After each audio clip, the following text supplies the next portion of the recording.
Welcome everybody to Changing of the Hip Hop Guards. I'm the journalist Sincere. That's my partner Uncle E. And tonight we have the pleasure of speaking with Dagha and Mike P. Thank you guys so much for joining us this evening. Yo, peace. Thank you for having us, man. Peace. No doubt. You guys got a new album out called 142,857. Did I say that right? Yes, sir. Yep. All right. We'll get into the meaning behind that momentarily, but you two are no strangers to each other. You were in the group Electric Company together 20 years ago or so, 2 decades. Take us back to how you two crossed paths back in the day. What were you guys, like 10 years old in that group? So you guys look like you're about 20 now. Appreciate that. Right. Yeah, we've known each other for about 20 years. So I think we met probably about 2003. So the funny thing is, we used to sit around and freestyle, and we would record it. And this goes way back to like when you would freestyle on a tape. I had a little two tape decks. So I made a little mix of all the freestyles we had done. So I wanted to put it on a CD so I could start handing them out. And so somebody introduced me to Insight.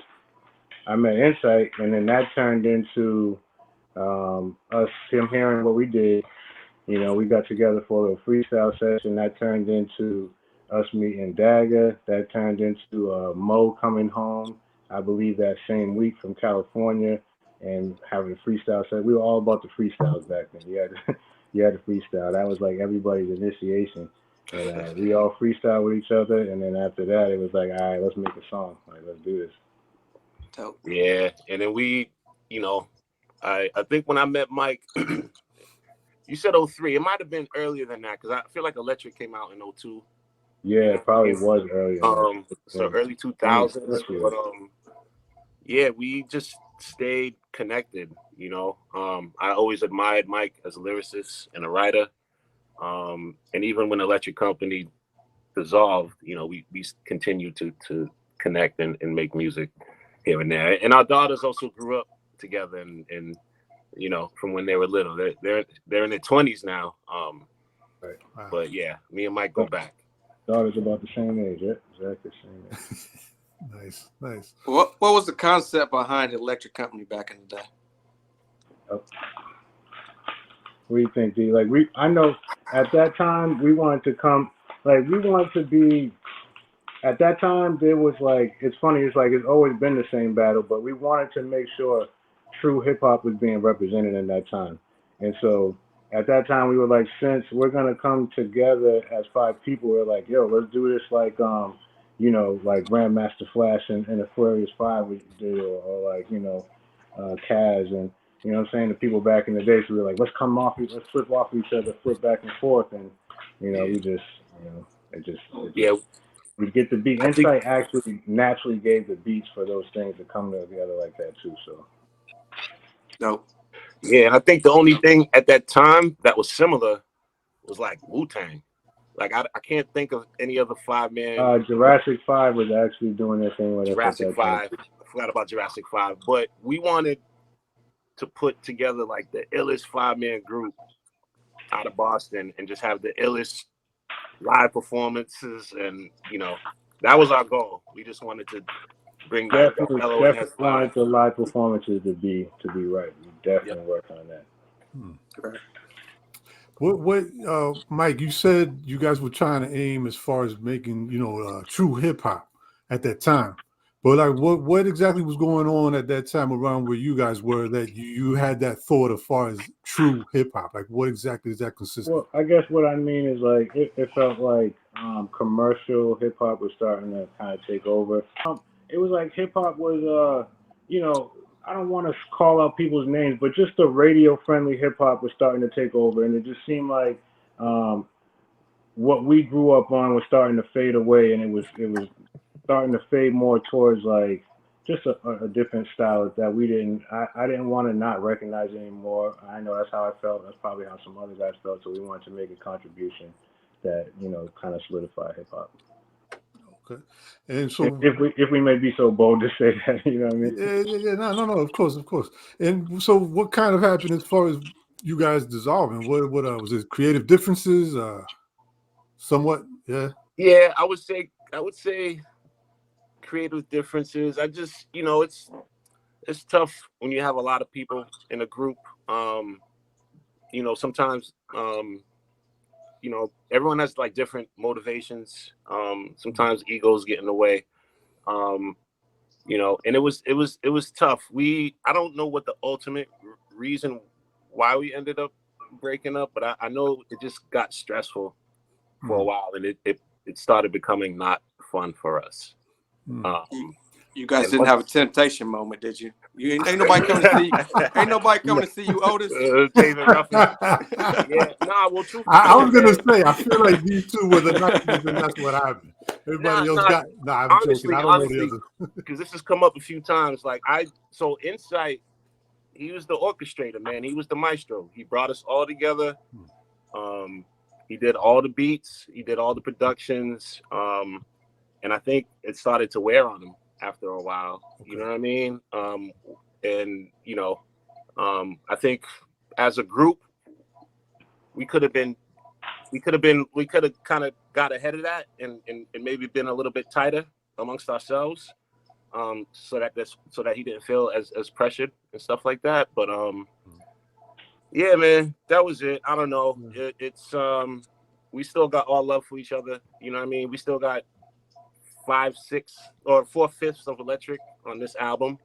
Mo's on it, Insight's on it, me, Mike. Nice. We even had a cut with Raheem. It just didn't make the final cut. But so yeah, man, we kind of just veered off and focused on our solo careers. Mike went ahead and did Project Move, which was a group with him, Mo, and Raheem. Okay. I went ahead and started working with Insight and DJ Real. And now it's kind of coming full circle again. Okay. What kind of feedback did you guys get when, during that time? What was the response of that project? Yeah, pretty good. Yeah, feedback, good feedback. Yeah, very good, man. People are still calling it like a classic album. They consider it like a classic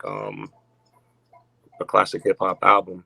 So, and that's not just like a Boston thing. That's a hip hop thing. Okay. I think it's recognized. Got a lot of love in Japan too. Mm-hmm. Yeah. Okay, nice. Japan release. Also, just to add to the breakup thing, I wouldn't even really say creative difference. It was more, not even more. It was everything. It was all of that. But it was also that like I was new on the scene. Mo was coming out of the group Mission. Raheem was new on the scene, and we sometimes we weren't given 16s. We were given like 4, 8. We would split it up. So as an MC, you naturally are going to need to express yourself in a full, setting. So it was like, it's only right. I just wish we were at the point where we, it just took us away in places that we didn't see coming either. Yeah. There was no animosity, but as D said, it's just because trying to manage the schedule of 5 people that things can become, you know what I'm saying? Right. Gotcha. After the Electric Company, had you two worked on any projects leading up to this newest project throughout the years? Nah, not a complete project. I've had Mike on. He was on Object in Motion on the Japanese license. He was Mike dropped the album called The Red Tape, I believe, that I was on. But yeah, not complete projects. What conversations did you guys have leading up to this project? Ooh, you want me to take this, Mike? Yeah, what you got? I mean, it was kind of easy. Like, we coming out of the pandemic. I just released Black Flowers, last year. And I was looking for the next project or something to work on. Mike, he's always making music, and when we linked up, he had played me a couple of beats and a couple of verses he was working on, and it just really happened organically. It's nothing that we planned or anything. It was just like another get up session, and then we were just like, yo, let's record this one track. let's record this 2 tracks, and then, you know, let's make an album out of this. You want to form a group? You know what I mean? Because realistically, we probably have like 7 to 10 songs just like sitting around that are just like, you know, from the session. We were like, it started off as maybe we can use these as the songs, and the more songs we started making, the more those started to get like, we were like, no, actually, we're doing something that's like kind of like this is different.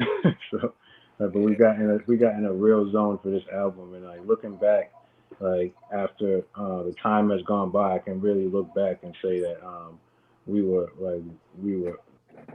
under a spell. We were definitely in the zone. I come from a sports background, so like that was definitely, I could say we were in the zone at that time. It was crunch time. Yeah, and it was easy. I think that's what made it possible, and what kind of pushed it forward. Like there was no stress.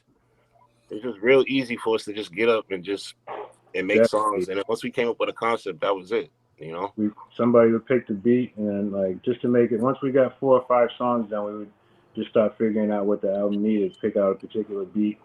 So one particular person would lead on a couple of songs. Like D would come back with a verse, and when I hear his verse, I'm like, oh, like, you know what I'm saying? This song is definitely. You just set it off, and like if you guys have heard Figure 8, like imagine like that beat, that instrumental coming, and then Dag, he just sent me his voice note to it. Yeah, I think I wrote something that night when I was like. But we got to give also credit to First Official. The man is the man. The beats are very motivating to write to. I'll say that, and he has a plethora of beats. Nice. I was gonna say it's funny you mentioned that, because that's one of the tracks that I like right now. Like I've listened to the whole thing, but you know, like right now I get kind of stuck between like 2 or 3. Figure 8 is one of them. Mm-hmm. And I was gonna add, so appreciate that. No problem. When you said you guys were kind of going back and forth, you know, listening to some tracks and then writing to it. Now, the tracks that you were getting, were they all coming from First Official? All of them, 100%. Okay. So he was just sending you some tracks, and then you guys were going back and forth, and then eventually, like you said, you guys decided, hey, let's just make a group. Now, where does the name Sacred Geometry come from? That I came from. I would just say. We were looking for something that kind of just encompassed us in general, our rhyme style, you know, the balance and just in everything. Something that, and on top of that, I think in our personal lives we like to actually study things that are associated with sacred geometry, you know, sacred knowledge. Just going. It could. I can go anywhere. I've been watching a lot of Billy Carson lately. I've been watching a lot of Graham Hitchcock lately. I've been watching like. A lot of that stuff. I like to explore a lot of theories. I'm not necessarily a conspiracy theorist or anything like that, but I like to explore everything. And sacred geometry kind of you know, it kind of brings us into that mind state and into that zone right there. I believe perfectly. Got you. And then please tell us a little bit about the concept behind the title of the album. What is the numbers 142,857 stand for? So, yeah. Go ahead, Mike. No, you go ahead and take this. Okay. So inside of Nefertiti's tomb, they found the writing 142,857. Now, if you take 142,000 times, you have a calculator? You have a calculator? If you take 142,857 times 2, the numbers just slightly rearranged. It's something like. It's all the same numbers, but it's all the same numbers, just slightly rearranged. You take it times 3, it's the same thing. You do it times 4, 5, 6, but then when you get to 7, it's 999. Like I say in the song, 999. So it's 999,999. So if you're saying if you multiply it, right? If you multiply times 7, you'll get 999,999. So 142,857 times 7 equals 999,999. And if you go to times 8, the numbers still remain, but it adds a 0, and then that's where it ends. But it's like if you kind of think of it, that number kind of gets you. It's almost like it will get you to the brink of the last number before you should reset. I would like to think like almost like to like infinity, or it's like the root to infinity in essence. But it just seems to be a magical number where it just I had me watching videos on it for a while, and I thought it would be an interesting thing to talk about. Okay, that's dope. That's dope. The science behind the mathematics, man. Sure. Yes, sir. Crazy. Cool. Dope. Now, how did you guys, as far as recording, were you ever in the studio together? Did you just email back and forth? How did that work? Yeah, we recorded most of this together.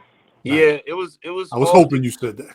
Yeah, it was all together. You know, we definitely had some learning experiences that we can improve on for the next album. Some of it was done here, some of it was done like at an official studio.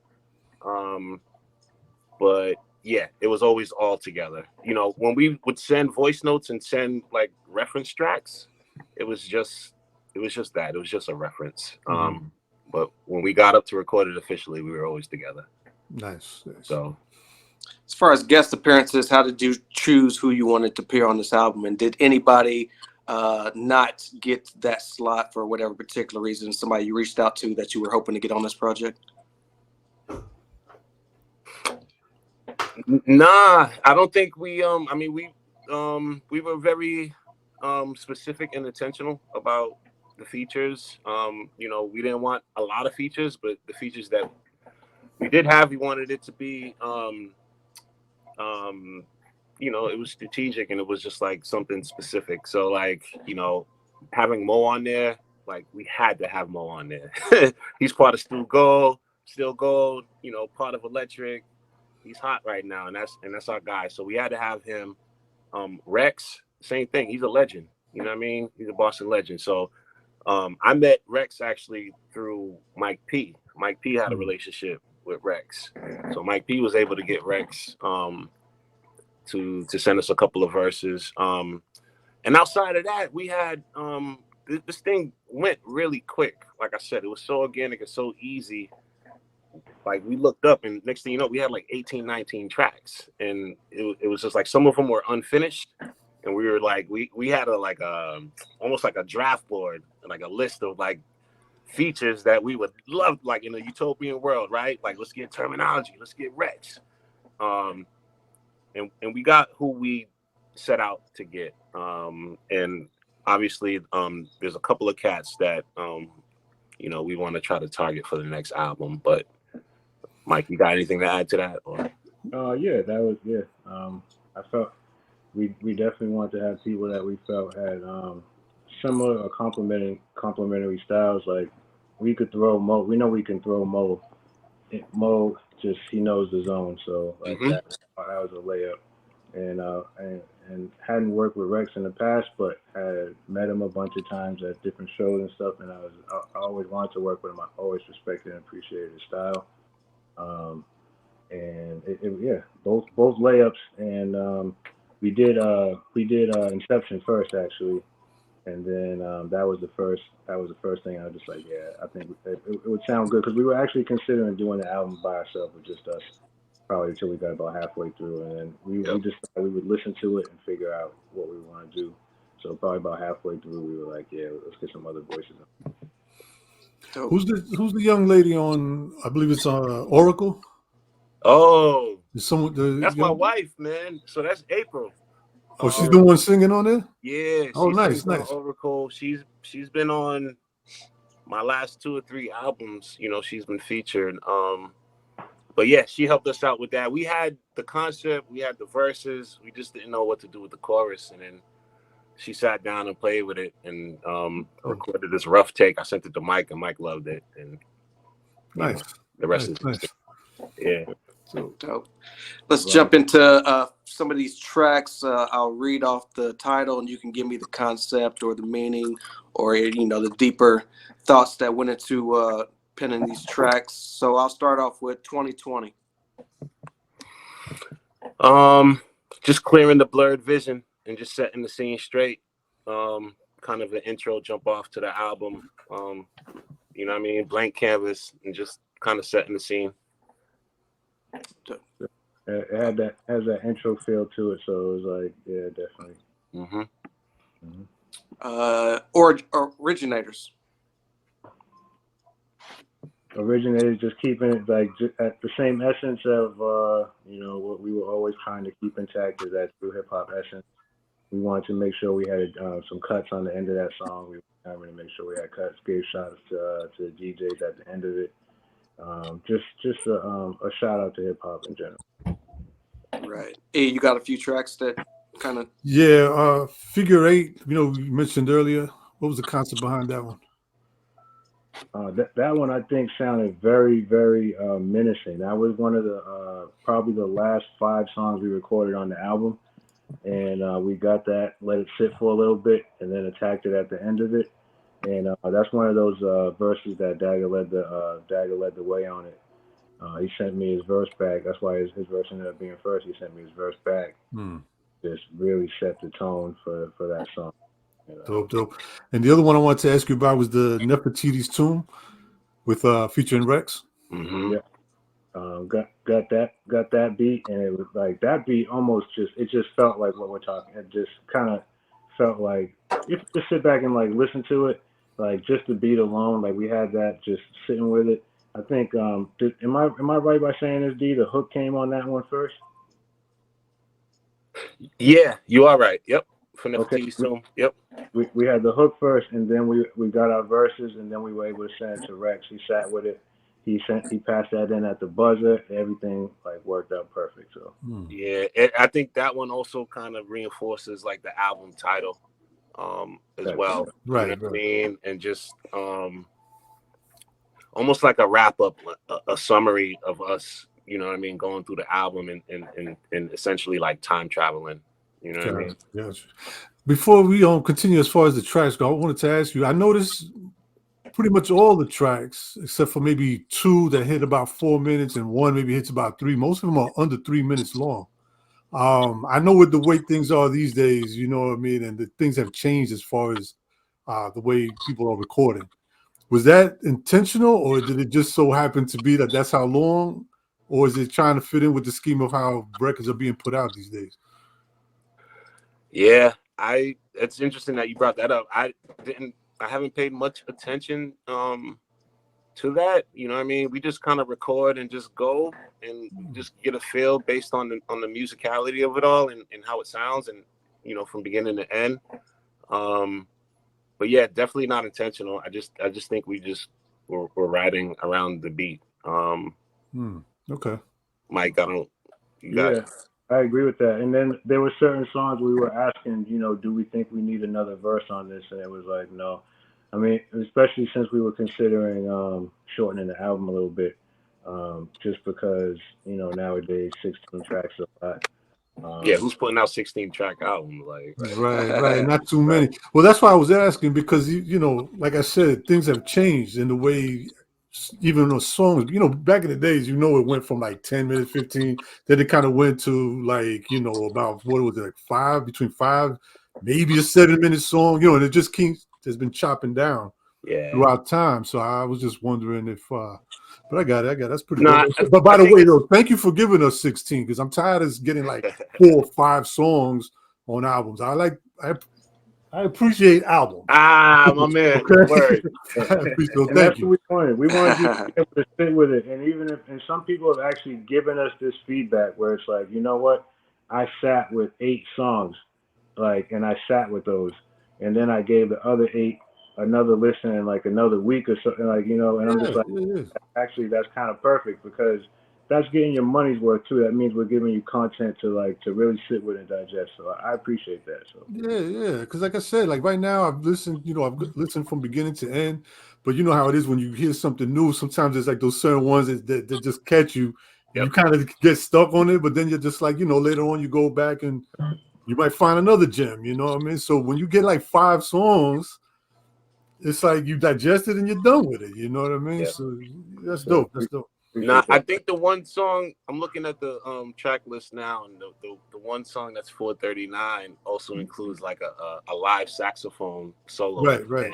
Yeah. You know what I mean? So that was a nice way to extend that and to just add some variation to the album that you may not see on the other tracks. So it was dope. In my opinion, like I said, it felt like I guess those of our generation, you know what I mean? It felt good. It felt like something that I could put from beginning to end. It had like a nice flow from one track to the next. So good job in my opinion. So thank you. Appreciate that, man. Go over a couple more tracks. You guys can give me the concept behind those. I think you said Inception was your first track on this album. Is that correct? That was the first track that we collaborated.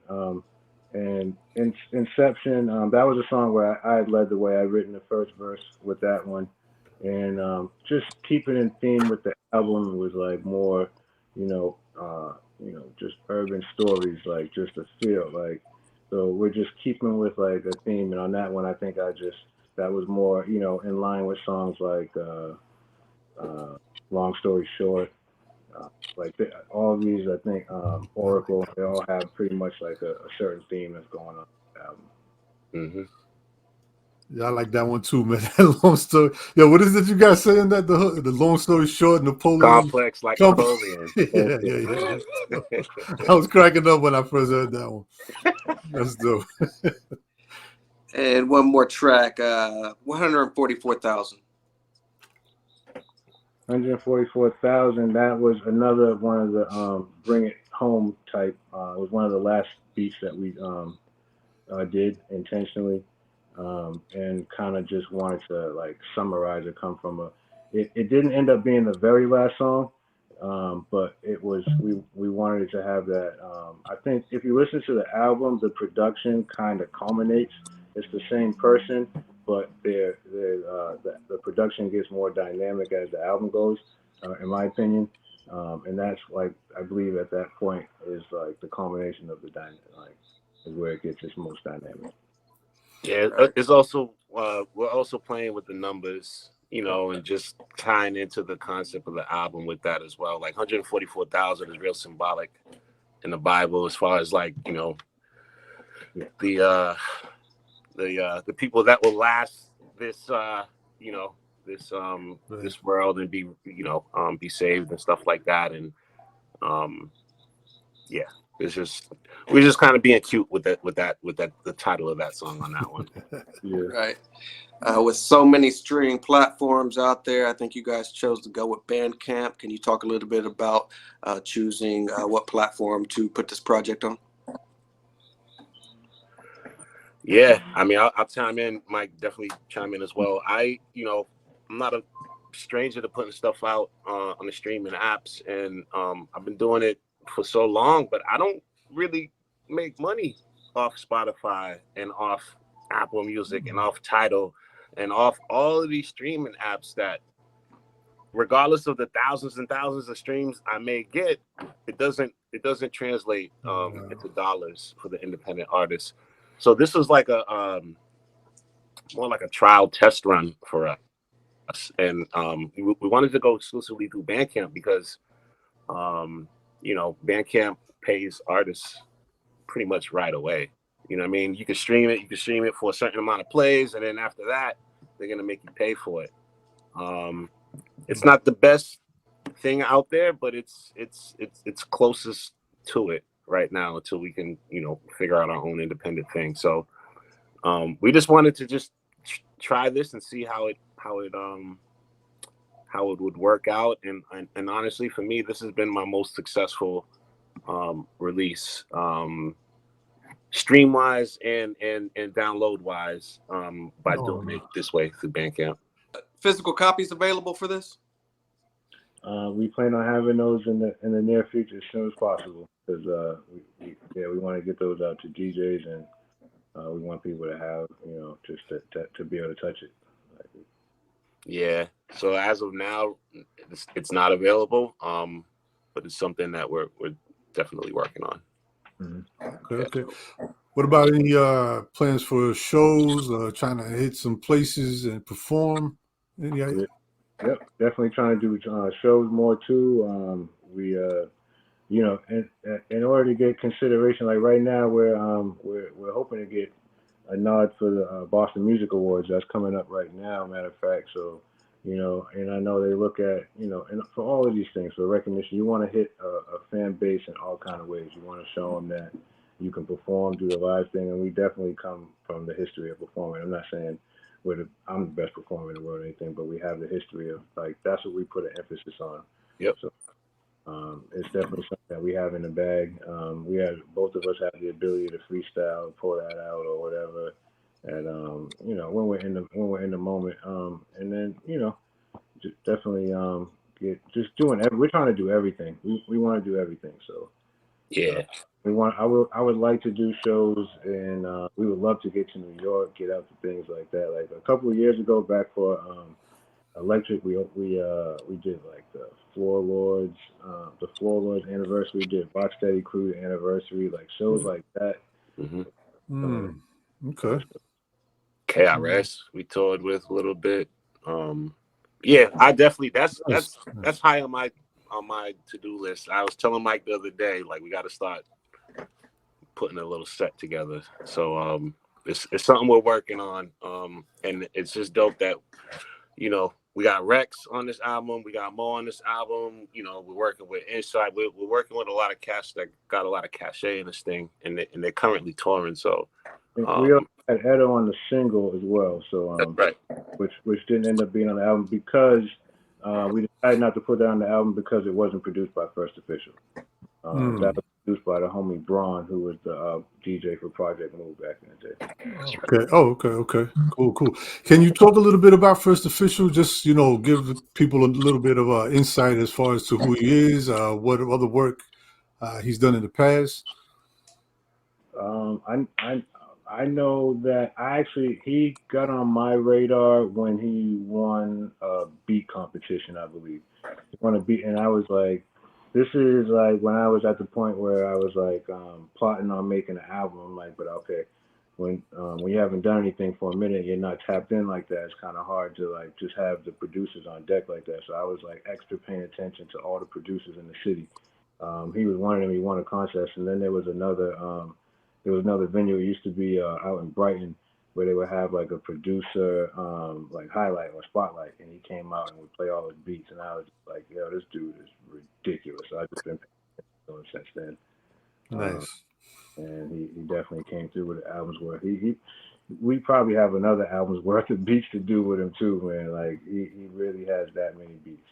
Yo, and he's a beast, man. Like, his website is loaded. It's firstofficial.com, man. Cats, check it out, man. He got a catalog of beats on there for lease. You know what I mean? He's doing his thing. Nice. Very dope. Any plans for merchandise? Definitely plan on doing that soon too. We've definitely been trying to cook up some. We got a logo in the works that's like we can't really make up our mind on it right now between a couple of things, but as soon as that is like solidified, we'll definitely have some t-shirts and some other things for everybody, but not right. We actually are probably going to be, as soon as, I'm not sure what Insight's working on. Are we able to talk about? We could talk about it, yeah. Yeah, he's gonna have he's working on something called he's working on a hub that's pretty much going to be able to host all of the aspects of what we're talking about. So you'll be able to play the music, gear, get physicals, and just like so you'll be able to step into our world, see all the videos we've done, and then maybe we'll be able to have additional footage and stuff like that too. Yeah, it's a platform. Site's been heavy into the software designing. It's a platform he's been working on for the last 2.5 years. And it's dope, man. It's a combination of like IG and like Bandcamp, but it's for artists and it's for creators. And when I said Bandcamp was like the closest thing, like this is the thing that is the ultimate goal for us. So, we're helping Site try to finish this thing off, and I think we're looking at a couple months before this platform is ready. But it's already out in the app stores. It's called VZV, and the platform is called PubFuse. So it's a website, and it's connected to the app, and it's all for creators. Edo's in there, Count Bass D's in there. We got a couple artists already that's signing up for this thing, and yeah, I think this is the next step. Once we can sort this, all the You said it's like a cross between sort of like the Instagram you said and Bandcamp at the same time. Yep. Cool. Maybe a little bit of Today's artists for the downloads and everything, man. There's a community in there, which is like the IG part. Right. Yeah, it's pretty dope. It's pretty dope. We're just working on the bugs and stuff now. So nice. So you guys have doing everything in house? I mean, you have managers, or you're just doing everything strictly between the two of you? Yeah, actually, we do have a publicist, and we don't have a manager. Jerry, of course. Right. Yeah. We have we do have a publicist, but as of right now, other than the work for him, we do everything on our own. Okay. Does it feel like you guys are starting from scratch as far as learning, and moving around the way things are these days, or does it seem kind of, like just getting back on the bike again? Man, I'm going to tell you what, it 100%. Actually, to answer that question, yes. and we took such a break, or for myself. I mean, D's been putting out music this entire time, actually. But for me, like, in the time period in which the music came out for me, the scene changed so much. Not just the scene, but life changed so much. Like, between our first album and now, we'd had the internet blow up. So when Electric came out, the internet wasn't a thing. Everything was about physicals and having CDs ready, or you didn't have an album. Right. So like, and then to now where it's like a physical thing, but it's like, you don't we want to make sure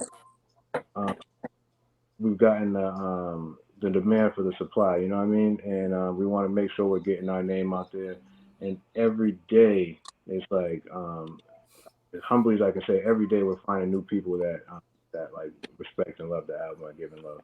So like every day is like a new day where I'm calling D, where I'm sending them. Like somebody will send a message that's so ridiculously dope that I just have to take a screenshot and send it to them. I'm like, I can't keep this to myself. Like I gotta make your day too. Like we're getting love on like for real. Like so I gotta say thank you to the people that we're not right now. It's not like we're like Nas has released anything like that, which I think is dope that he's still out here doing his thing too. It's been very motivating to watch Nas on this run. But I think you missed the conversation earlier about that. Oh, okay. What's your take on his last album, man? Let's go.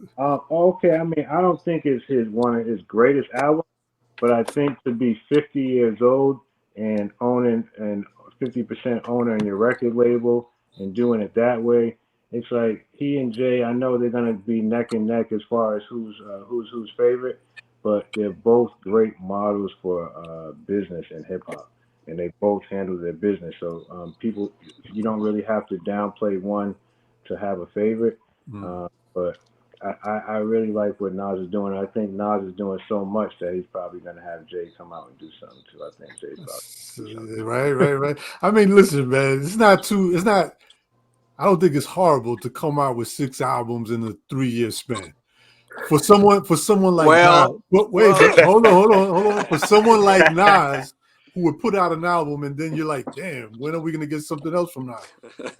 Like 6 albums in 3 years? And I know some of them weren't the greatest or whatever, but if you, like Sincere said earlier, if you take all of the ones you like from all 6 albums, I mean, hey, it's better than not getting anything from Nas. Exactly. Oh man. Yeah. Well, say it. I was kind of talking. My homie had me like to the point where it seemed like I was taking Nas's side in the battle, but really I respect both of them. And it was like, but I was just saying in regards to, and there's a recency bias. So people are gonna start saying Nas more recently because he's done so much more work than Jay. I still say Nas. I don't care what anybody say too. I mean, like I like Jay, of course, and but I don't know, man. I don't know. Yeah, I've been Nas fan since day one. Me too, I think he won the battle. Me too. Man, Illmatic was my Bible. Like that's to me. I can't believe that was a 17-year-old kid that wrote that. Like the way I used to listen to that album, I tell you, like the way I used to listen to that album, like that was my Bible for a moment. So like, and I definitely love Reasonable Doubt, but no album. I'll say maybe Tribe Called Quest. I definitely used to bump. I mean, I'm talking about my high school days. Like I used to bump Tribe Called Quest. That De La Soul, Stakes is High got a lot of play from me too. Like that's what we come from. We come from. I was raised by the native tongues for sure. Mm-hmm. No doubt. I was early on Black Thought too. I'm not saying with the organics, but when Black, I think I like mistakenly saw maybe on I don't even know if it was Rhapsody Late at Night.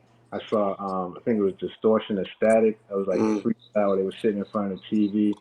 I watched. I like that was. This was back in the day where if you saw something like that once, you had to scramble, and it was like you were telling your friends about it, and everybody's like, "You're crazy, you didn't hear it." Like, and then I finally found it, and it was like, yeah, that was the roots. It ended up being that legendary group too. But, I mean, not like I found them or anything like that. Right.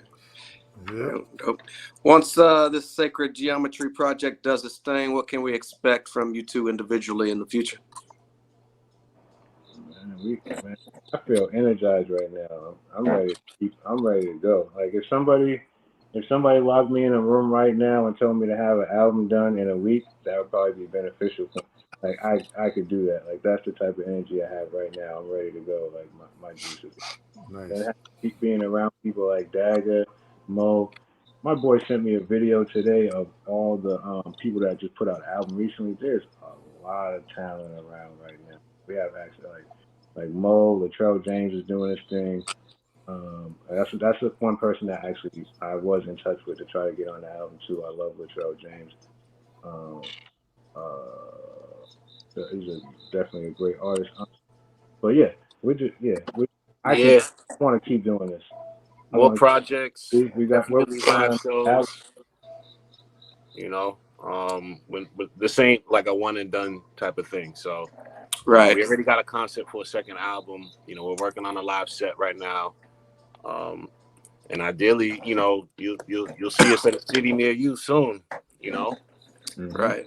Dope. Yeah, that was my second question. If you guys were gonna get together on another project, and I believe you answered that.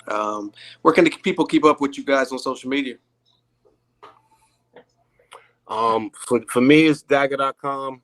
We got Sacred Geometry on the IG. What's the actual handle though? Sacred Geometry 88 on Sacred Geometry 88. My personal page is Mike_Typin. So Mike Typin. Yeah, we try to keep all the new stuff is gonna be on between my page, D's page, or the Sacred Geometry page. We'll definitely get back to people. And yeah, man.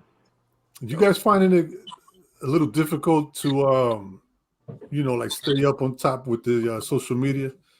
You know, as far as putting out stuff and putting content out and staying busy. Yeah, I feel less pressured to be on top of that. I'm not that great at it. You know, I see it's a good tool, but it's not the only tool. Right. So, you know, I don't feel pressure to you know, half the things on social media are robots anyway. Like, you know what I mean? Like, it's just, I don't know. It's hard to distinguish the real from the fake. So, you know, we just do what we do. I'm not too stressed about social media, but okay. Mike, I don't know if you want to say anything about that. Yeah, it's definitely a helpful tool. I definitely I don't think it's too strenuous, but it can become, you know, you want to make sure you're showing appreciation to everybody that shows you love.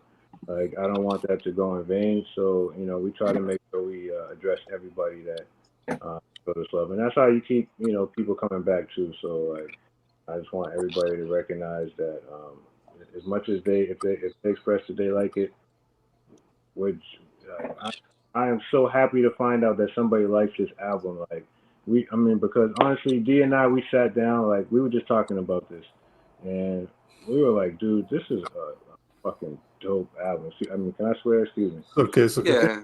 Crazy album. Like this is before the world heard it, and like, are we crazy? Like, are we crazy, or is this a dope ass album? Like, and then to just have people start to hear it and actually agree with us has like humbly been like one of the best. Like, it's just been a good feeling. Not the best album in the world or anything, but it's just getting this respect, and it just feels good. Cause it's been a while for me. Very dope. Nice. Like I said, the Sacred Geometry Project is out now, 142,857. Get it now on Bandcamp. We want to thank you guys for joining us this evening. Before we get out of here, any last minute words you want to tell your fans who've been rocking with you way before and around Electric Company days? Hey, appreciate you, man. Like, get in touch, man. Hit us up. Yeah, thank you for sticking with us. You know what I mean?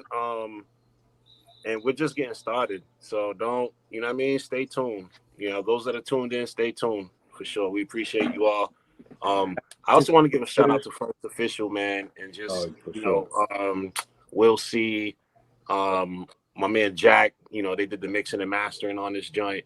Insight, you know, providing the cuts, and anyone else that's had a part of this. I know I'm forgetting some names, but yeah, that's all I gotta say.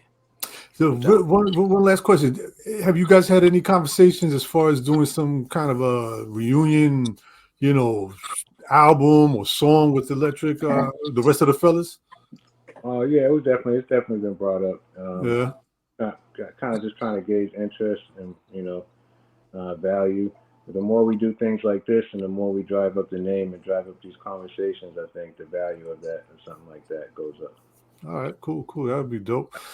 So there you have it, everybody. Make sure you go out and, well, make sure you hit up Bandcamp right now and get that Sacred Geometry album. We're looking forward to the next one already because I like this one. Like I said, I've been playing this since I know, you know, actually, because I follow you, Dagga. I just started following you, Mike. So I saw that it was out. And when Sincere hit me up and was like, yo, we're going to have them on, I was like, cool. Because I saw that you had this out. So, very dope album. Everybody go out, support Bandcamp, Sacred Geometry. And yeah, man, until the next one, thanks for joining us, fellas. Yo, appreciate you, Uncle E. Sincere, Yes, sir. man. Yes, sir. Thank you guys. Absolutely. Anytime.